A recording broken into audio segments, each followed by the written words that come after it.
मैं राकेश सर आप सभी बच्चों का अपने YouTube channel B1 live coach पर स्वागत करता हूं। उम्मीद करता हूं सभी बच्चों की यूपी बोर्ड क्लास 10 की तैयारी बड़ी अच्छे से चल रही होगी। इस ठंडी के मौसम में मौसम में थोड़ा सा अपना ध्यान, स्वास्थ्य का भी ध्यान रखिए और पढ़ाई का भी ध्यान रखिए, क्योंकि बोर्ड का परीक्षा आपका नजदीक है। कल हम लोग पहले चैप्टर रियल नंबर पे कुछ 5 क्वेश्चन पे चर्चा किए थे। आज दूसरे चैप्टर बहुपद पे चर्चा करेंगे, विकल्प वाले क्वेश्चन पे जो आपके उम्र में आने वाले हैं। चलिए पहले क्वेश्चन पे चर्चा करते हैं। देखिए, ये द्विघात बहुपद k-1 एक्स स्क्वायर प्लस के एक्स प्लस 1 के शून्यकों में से एक शून्यक -3 है, तो k का मान। इस टाइप के प्रश्न में आपको कुछ नहीं, शून्यक मतलब x का मान, शून्य कहे मूल कहे तो समझिए x का मान दिया। जब भी शून्य का मान किसी भी बहुपद में रखते हैं तो बहुपद बराबर क्या हो जाता है, 0। यहाँ शून्य का मान कितना दिया, -3, अर्थात x के जगह पर हमको क्या रखना है, -3 सीधे रख दीजिए। फिर तुरंत कोई भी चर राशि का मान पूछेगा, तुरंत उसका आंसर आ जाएगा। सीधे रख दीजिए -3 बहुपद में रखिए k-1, हम x के जगह पे रखेंगे तो -3 का स्क्वायर प्लस k-3 प्लस 1 बराबर क्या हो जाएगा, 0। थोड़ा सा सॉल्व करिए इसको। k-1 -3 का स्क्वायर किसी भी नंबर का होता है, चाहे वो माइनस हो प्लस हो, हमेशा प्लस में है, तो 3 का स्क्वायर कितना हो जाएगा, 9। प्लस माइनस का गुणा होता तो प्लस माइनस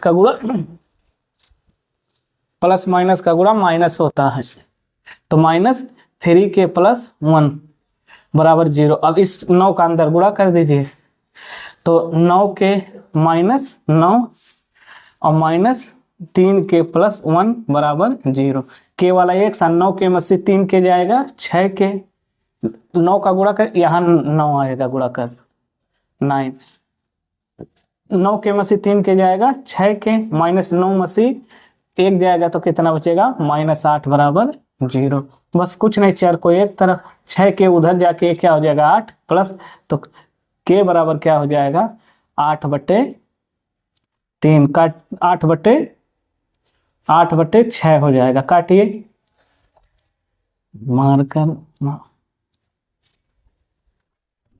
8/6 हो जाएगा। 8/6 को आप काट सकते हैं, 2 चौक 8, 2 3 6, तो आंसर कितना आ गया, 4/3। 4/3 आपका पहला ऑप्शन है। चलिए इसी प्रकार दूसरे ऑप्शन में हम चेक करते हैं। दूसरा ऑप्शन दिया शून्य -3 और 4 वाला द्विघात बहुपद है। तो बहुत बच्चों को डायरेक्ट बहुपद का जो समीकरण है सीधे याद होता होगा। बहुपद का समीकरण क्या होता है, बहुपद क्या होता है, दो घात बहुपद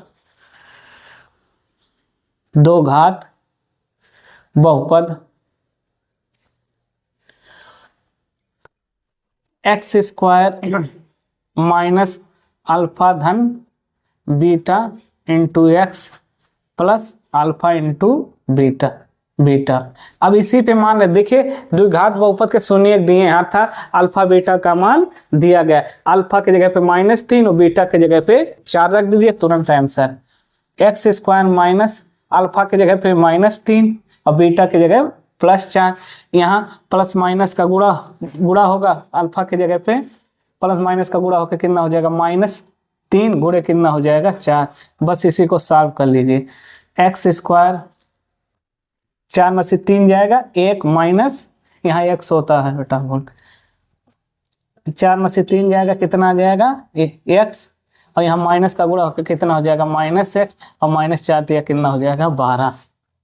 तो ये कहाँ है इक्वेशन, ये पहला ऑप्शन, आपका पहला ऑप्शन, इसलिए ये तो सबसे आसान क्वेश्चन यही है। सीधे पूछता है x² - 4x + 5 के शून्यकों का योगफल, मतलब मैं बहुपद दे दिया, इनके शून्यकों का योग, शून्यकों का योग मतलब अल्फा बीटा का मान पूछा है।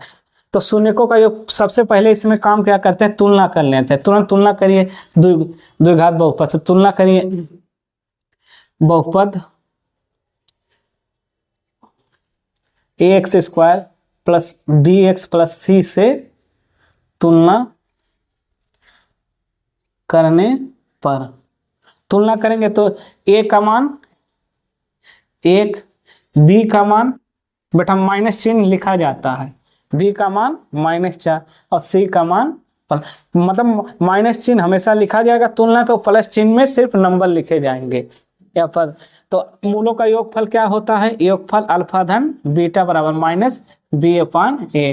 तो बी का मान कितना दिया है, ऑलरेडी माइनस है, तो माइनस और बी का मान -4 बटे ए का मान 1, बस माइनस माइनस का गुणा क्या हो जाएगा, +4 बटे 1 का मतलब 4। तो ऑप्शन ये कहाँ है, ये है, ये का ऑप्शन यहाँ आप माइनस में बना लीजिए, ठीक। तो यही आपका ऑप्शन सही हो जाएगा। चलिए ठीक है, आगे कुछ क्वेश्चन पे और अभी चर्चा करेंगे।